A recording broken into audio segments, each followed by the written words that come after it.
दोस्तों, इजराइल और हमास के बीच एक बार फिर से युद्ध छिड़ गया है। हमास ने गाजा ट्रिप से इजराइल के ऊपर 5000 से अधिक रॉकेट दागने का दावा किया है। हमास के हमले की वजह से आधिकारिक तौर पर 700 से ज्यादा लोगों की मौत हुई है। इजराइल ने भी हमास को चेतावनी देते हुए युद्ध के लिए तैयार रहने को कहा है। אזרחי ישראל, אנחנו במלחמה, לא במבצע, לא בסבבים, במלחמה. הבוקר חמאס פתח במתקפת פתע רצחנית נגד מדינת ישראל ונגד אזרחיה. אנחנו בתוך זה משעות הבוקר המוקדמות.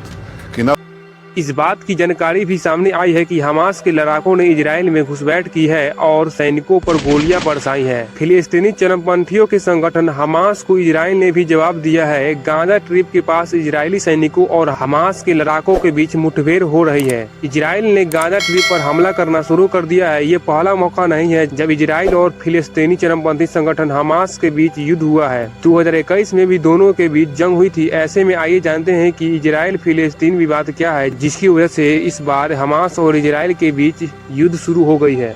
मिडिल ईस्ट में मौजूद इजराइल एक यहूदी देश है। इसके पूर्वी हिस्से में वेस्ट बैंक मौजूद है, जहां फिलिस्तीनी नेशनल अथॉरिटी फिलिस्तीनी लोगों के लिए सरकार चलाती है। इसे संयुक्त राष्ट्र से भी मान्यता मिली हुई है। इजराइल के दक्षिणी पश्चिमी हिस्से पर एक पट्टी है जो दो तरफ से इजराइल से घिरी हुई है, एक तरफ से भूमध्य सागर से और एक तरफ से मिस्र की ओर से। इसे गाजा ट्रिप के तौर पर जाना जाता है। वेस्ट बैंक और गाजा ट्रिप को आमतौर पर फिलिस्तीन देश के तौर पर जाना जाता है। इजराइल में इजराइल की सरकार है, जबकि वेस्ट बैंक में फतह पार्टी का सरकार है। गाजा ट्रिप पर हमास संगठन का कब्जा है। फिलिस्तीन नेशनल अथॉरिटी को ही फिलिस्तीनी के तौर पर देखा जाता है, लेकिन इसके एक हिस्से पर यानी वेस्ट बैंक में तो सरकार है, मगर दूसरे हिस्से गाजा ट्रिप पर सरकार का कोई नियंत्रण नहीं है। यहाँ पर हमास ने तख्ता पलटकर 2007 से शासन कर रहा है। फिलिस्तीन के वेस्ट बैंक में ही इस्लाम, यहूदी और ईसाई धर्म का पवित्र शहर यरूशलेम मौजूद है। इसी वजह से और ज्यादा तनाव देखने को मिलती है। इजराइल फिलिस्तीन विवाद 100 साल से भी ज्यादा पुरानी है। प्रथम विश्व युद्ध में ऑटोमन सल्तनत की हार के बाद फिलिस्तीन के नाम से पहचाने जाने वाले हिस्से को ब्रिटेन अपने नियंत्रण में ले लिया था। उस वक्त इजराइल नाम से कोई देश नहीं था। इजराइल से लेकर वेस्ट बैंक तक के इलाके को फिलिस्तीनी क्षेत्र के तौर पर जाना जाता था। यहाँ पर अल्पसंख्यक यहूदी और बहुसंख्यक अरब रहा करते थे। फिलिस्तीनी लोग यहीं के रहने वाले अरब थे, जबकि यहूदी लोगों के बाहर से आने की बात बताई जाती है। फिलिस्तीनी लोगों और यहूदियों के बीच विवाद की शुरुआत तब हुई जब अंतर्राष्ट्रीय समुदाय ने ब्रिटेन को कहा कि यहूदी लोगों के लिए फिलिस्तीन को एक राष्ट्रीय घर के तौर पर स्थापित करे। यहूदियों का मानना था कि ये उनके पूर्वजों का घर है। दूसरी ओर फिलिस्तीनी अरब यहाँ पर फिलिस्तीन के नाम से एक नया देश बनाना चाहते थे। उन्होंने ब्रिटेन के नए देश बनाने के कदम का पुरजोर विरोध किया। यहीं से फिलिस्तीन इजराइल विवाद की शुरुआत होने लगी। 1920 से लेकर 1940 के बीच यूरोप में यहूदियों के साथ जुल्म किए गए। यहूदी वहाँ से भागकर एक नए देश की तलाश में यहाँ पहुँचने लगे। यहूदियों का मानना था कि ये उनकी मातृभूमि है और वह वहाँ पे अपना देश बनाएंगे। इस दौरान यहूदी और फिलिस्तीनी लोगों के बीच भी हिंसा शुरू हो गई थी। 2047 में संयुक्त राष्ट्र ने कहा कि यहूदी और अरबों के लिए अलग अलग देश बनाने के लिए मतदान किए जाए। संयुक्त राष्ट्र ने भी कहा कि यरूशलेम एक अंतर्राष्ट्रीय शहर बनाया जाएगा, लेकिन यहूदियों ने संयुक्त राष्ट्र की बात तो स्वीकार कर लिया, मगर अरब लोगों ने इसका पूरा विरोध किया। इस वजह से ये कभी लागू नहीं हो पाया।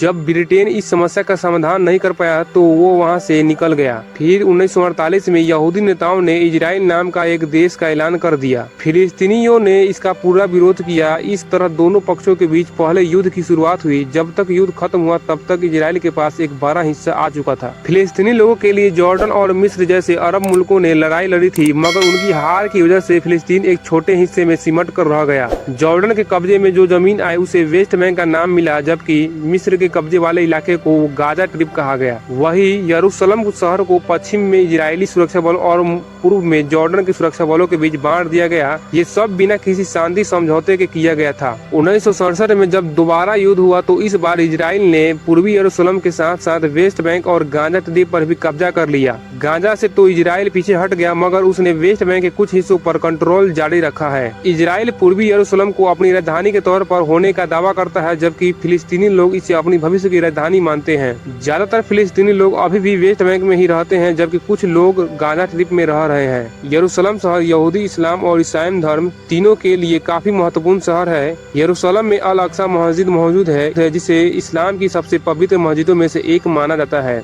यहाँ पर टेम्पल माउंट भी है, जहाँ यहूदी धर्म के लोग प्रार्थना करते हैं। वही यरूशलेम में ही ईसाइयों के quarter of Church the Holy Sepulchre मौजूद है, जो उनकी प्रमुख जगह है। ये जगह ईसा मसीह की कहानी, मृत्यु, सलीब चढ़ाने और पूर्ण जन्म की कहानी का केंद्र है। यही वजह है कि तीनों धर्मों के लोगों के बीच इस शहर को लेकर टकराव होता रहता है। उम्मीद है द मिस्ट्री की ये भी वीडियो आप लोग भरपूर लाइक और शेयर करेंगे। इस वीडियो के कमेंट बॉक्स में अपनी राय जरूर दे। वीडियो पूरा देखने के लिए बेहद शुक्रिया। मिलते अगली शानदार वीडियो में, तब तक के लिए जय हिंद।